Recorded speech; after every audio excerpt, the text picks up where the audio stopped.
मंडळी, आता स्वामी भक्तांसाठी दसरा आणि दिवाळी जवळच आलेली आहे. दसरा दिवाळी का म्हणते मी? दसरा दिवाळी तर आत्ताच गेलेली आहे, पण जो काही दत्त जयंतीचा कालखंड आहे ते आपण दिवाळी म्हणूनच साजरा करत असतो.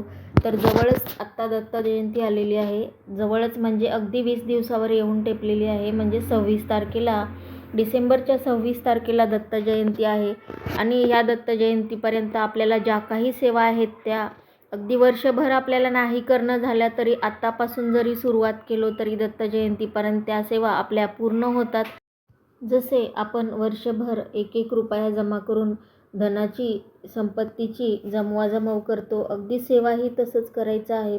अगदी थोडी थोडी दररोज सेवा करून आपल्याला वर्षभर ही सेवा जमा करायची आहे.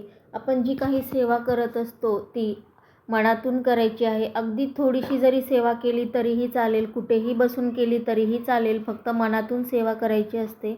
अगदी सेवा तुम्ही मनातून करताय पण मनात कोणाबद्दल वाईट विचार असतील तर त्या सेवेला काहीच अर्थ नाही आहे. अगदी चिमूटभर जरी सेवा केली तर देवाला ती रुजू असते. म्हणूनच आपल्याला या 21 दिवसामध्ये श्री स्वामी चरित्र सारामृत हे जे काही ग्रंथ आहे, छोटासा आहे, म्हणजेच गुरुचरित्राचं संक्षिप्त रूपामध्ये यामध्ये पोथीचे पारायण आहे. तर आपल्याला हे 21 दिवसाची सेवा करायची आहे. तर हे कसं करायचं आहे? अगदी आपल्या देवघरात महाराजांची मूर्ती किंवा फोटो असतो, अगदी आपण दररोज पूजा करतो त्या नियमानेच पूजा करायची आहे. जपमाळ करून घ्यायची आहे देवाची. जपमाळ झाल्यानंतर आपल्याला ही पोथी म्हणजेच स्वामी चरित्र सारामृताची जी काही पोथी आहे, तुमच्याकडे जी कुठलीही असेल ती चालेल, दिंडोरी प्रणीत किंवा साधी कुठलीही चालेल. ही सारामृताचं जे काही 21 अध्याय आहेत ते पूर्ण वाचायचे आहेत एका दिवसामध्ये. तुम्हाला शक्य नसेल, लहान बाळ असेल तर सकाळी अर्धे आणि संध्याकाळी अर्धं असं 2 विभागात करून तुम्ही एका दिवसातही पूर्ण करू शकता. तर आपल्याला कसा संकल्प करायचा आहे की मी 21 पारायण करणार आहे असा संकल्प करायचा आहे, जेणेकरून तुम्हालाही सोपं जाईल. म्हणजेच तुमचा जर मंथली प्रॉब्लेम आला तर तेवढे 4 दिवस सोडून आपण परत सलग सुरू करू शकता. तेव्हा दत्त जयंतीपर्यंत आपले 21 पारायण हे पूर्ण होतात आरामात.